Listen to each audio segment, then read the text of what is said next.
Hirapan ka na ba magluto? Wala ka pa bang gasol? Wala ka pa bang ng burner? Baka ito nang sagot sa'yo. Super kalan.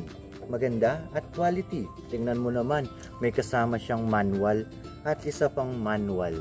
At meron siyang kasama na ito para dito sa ating patungan sa para hindi ka na mahirapan. Tingnan mo ang itsura ng ating kalan. Quality. Look my design. Ito ang dadating sa'yo. Ayan guys. Subok na ito guys ha. Ito yung ginagamit namin araw-araw guys. Ayan guys. Ito yung kasama na. May kasama na yan guys. Tapos tingnan mo. Ayan. Dito mo ngayon sasaksak hose ng burner. O yung tawag dito. Ng tangke mo. Ayan. Ito yung ng tangke.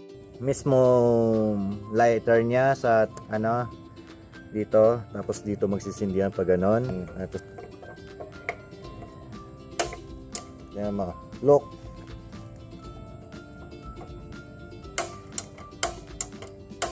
Ayan guys. Ayan guys yung niya, yung style niya. Tingnan mo naman. Ako sa'yo, i-check out ko neto at bibilin ko neto para may lutuan na ako. Para hindi na ako mahirapan magluto sa kahoy. Oh, check out mo neto ha. Bilis, baka maubusan ka.